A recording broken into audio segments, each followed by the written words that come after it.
This, I think, is actually the first story I wrote about cake with giants. So I'll read this to you. This is a painting that I did that is kind of about this story. This is Cake with Giants, the original story I wrote. So, once I had cake with giants. We became the best of friends and walked along the river and the edge of the forest together. They loved my shoes and sometimes would hide them under the ferns or behind a rock. One of the giants was named Big Bear. He would bring his little car and he would tell me stories about the old trunk where he saved every little rock and leaf he had ever found. Another giant liked to sleep on the grass. He would take naps for 3 hours at a time, and we would wait for him and sing songs about the giant's home in the mountains. Another giant's name was Little Giant. He was a smaller giant, but so cute and so nice.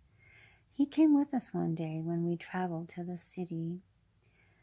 He had never been there before, but had dreamt about the crowds of people walking down the street and the yellow cars.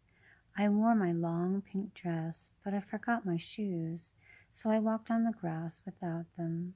The grass was cool and soft on my feet.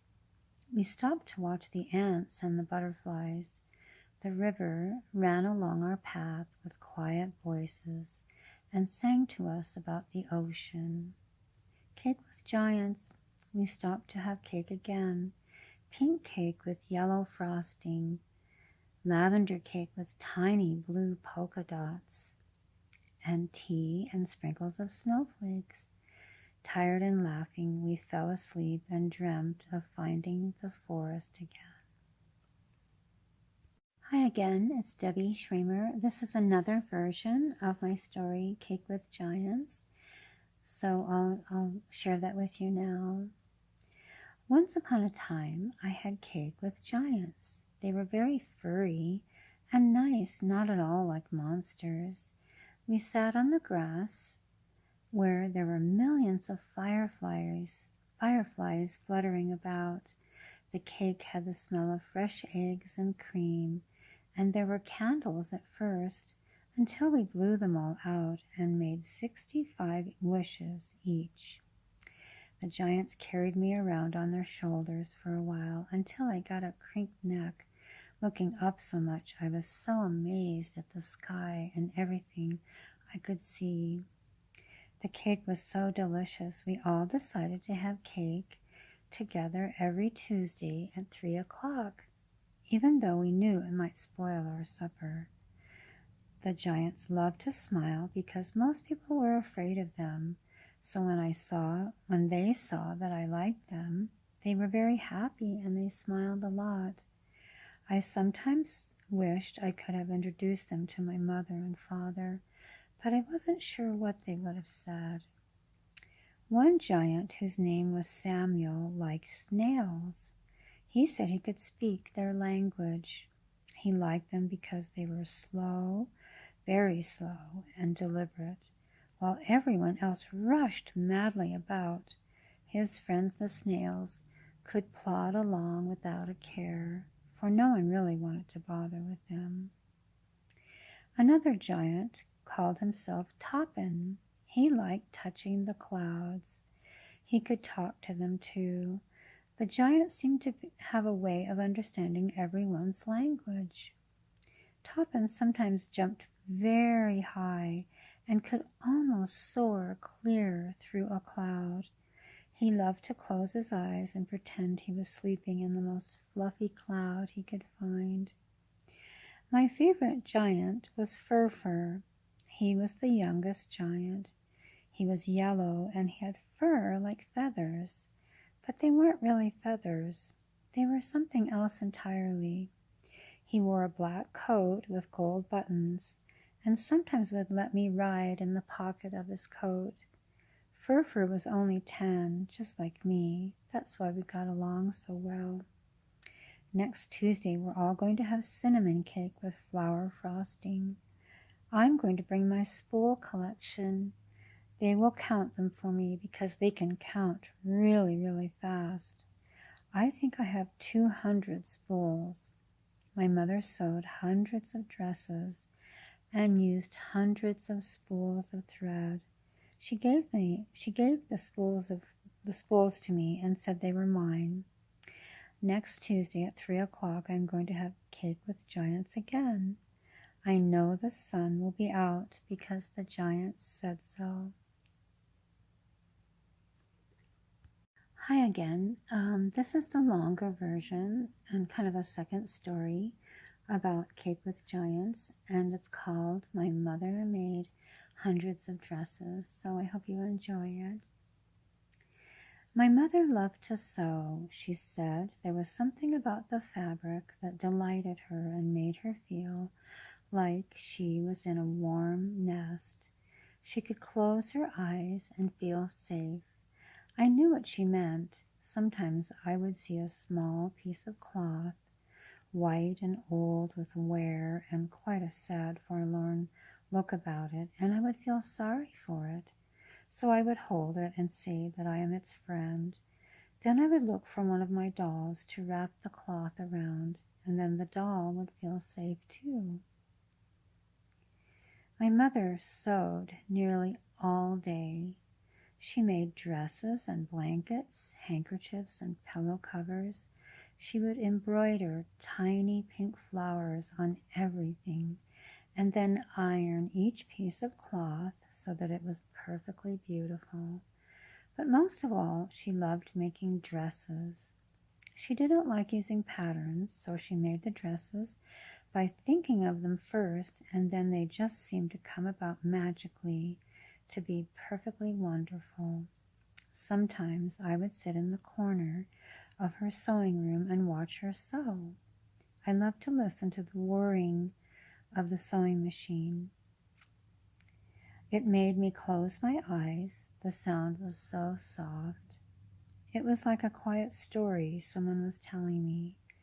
My mother would become so engrossed in her sewing, she would forget I was there, but I was all right.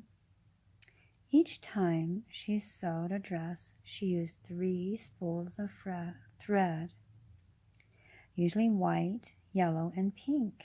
She always gave me the spools when the thread was gone.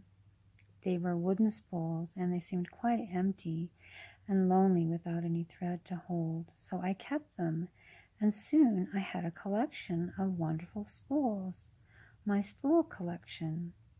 One afternoon, I suddenly remembered the giants. I would often find them, and we would have cake. I hadn't seen them, though, in such a long time.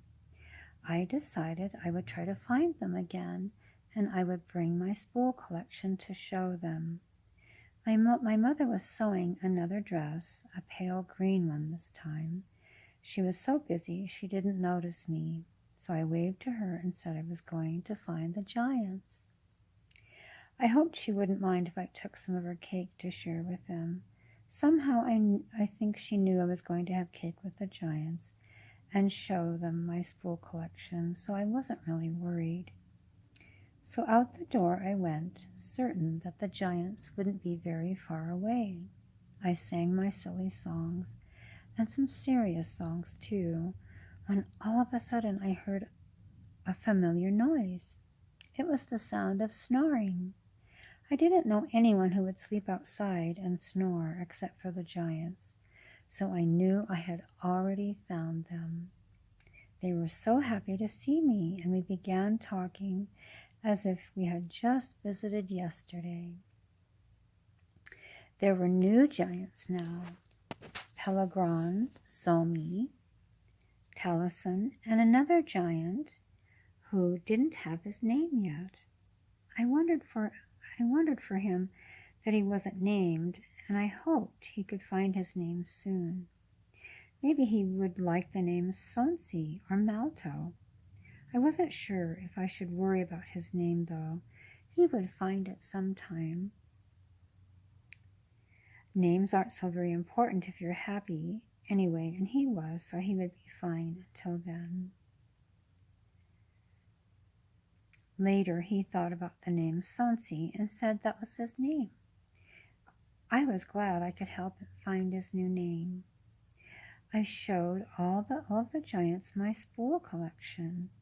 They thought it was wonderfully odd and funny.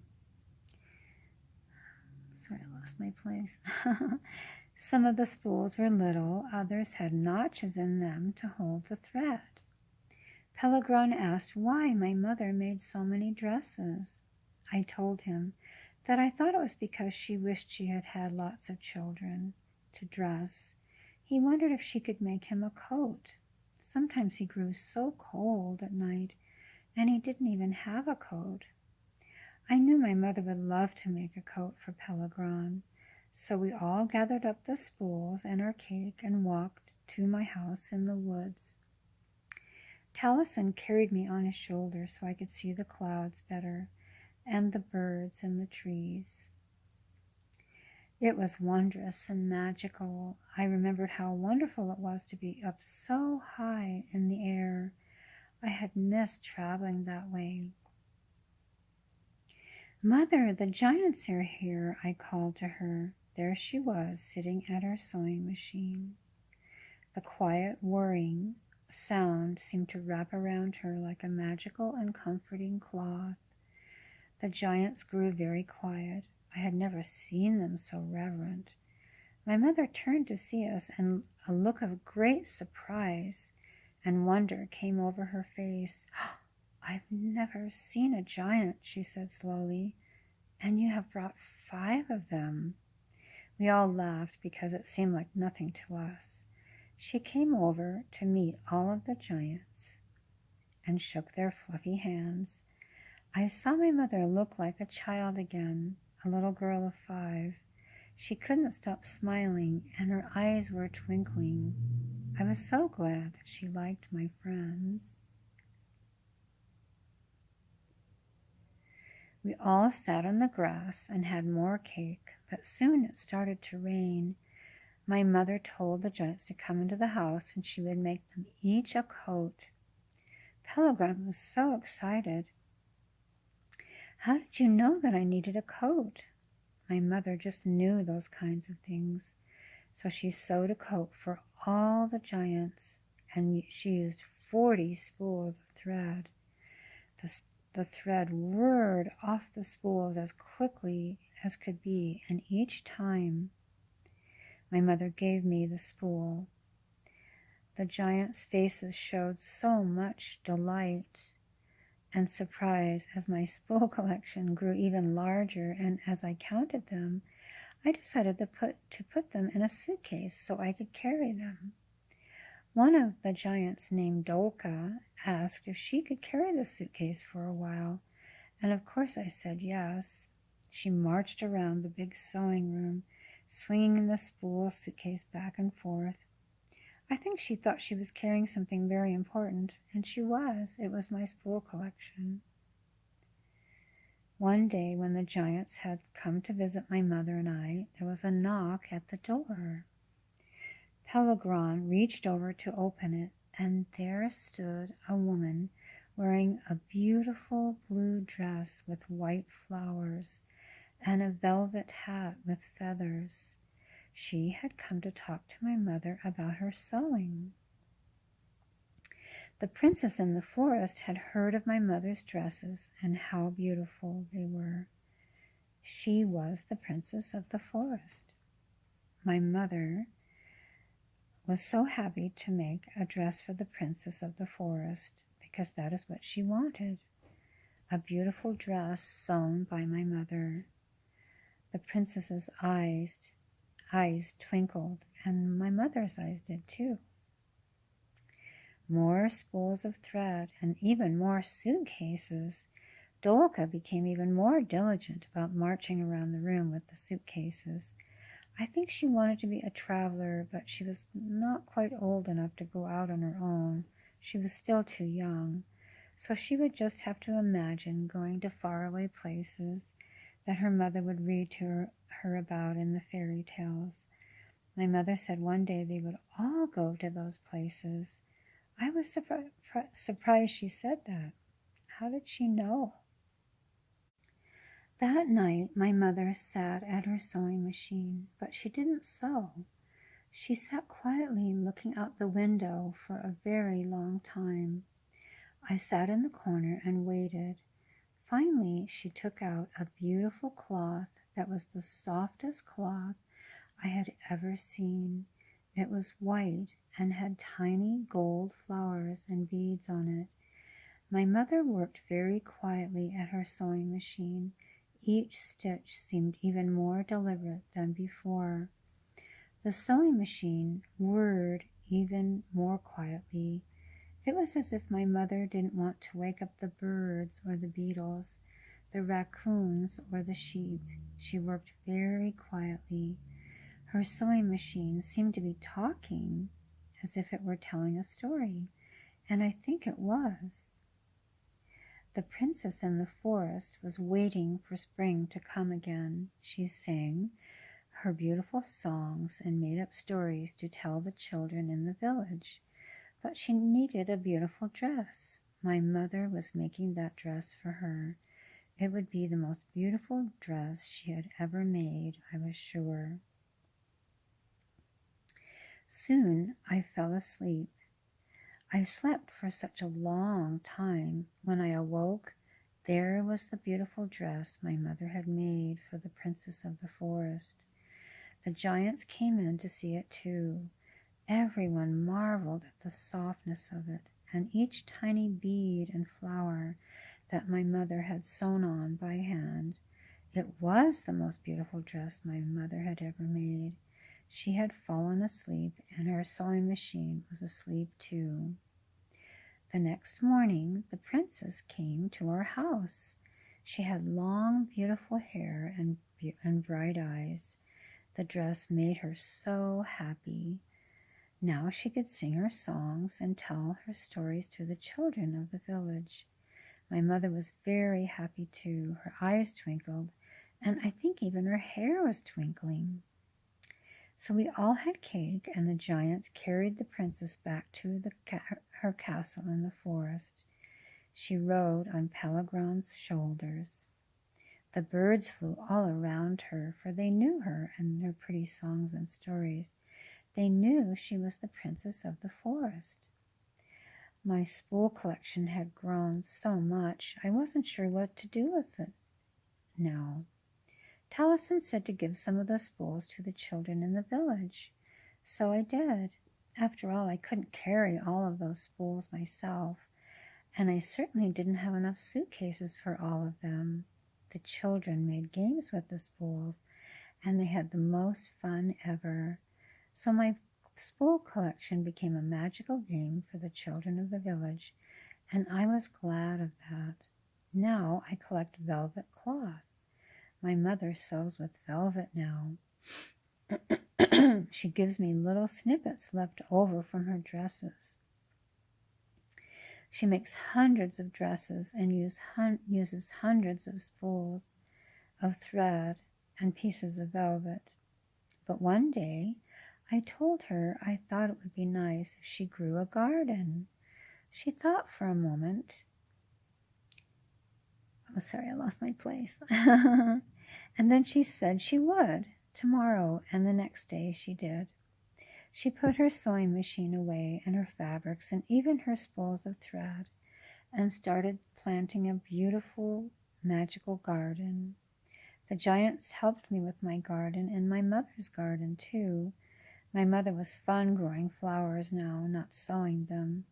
Now I'm not saving spools, but watching flowers grow. The birds are happy we are outside, too, instead of inside. And sometimes all the animals in the forest come out to watch us grow our flowers. It's wondrous and magical, and the giants especially love to help us plant giant sunflowers. So our garden is like a dress full of colors. Maybe we won't plant hundreds of flowers, but there will be a lot. And the wind and the rain will enjoy them too. It will be a beautiful garden, and the children in the village can help us too. That's the end. I hope you enjoyed it. Thank you.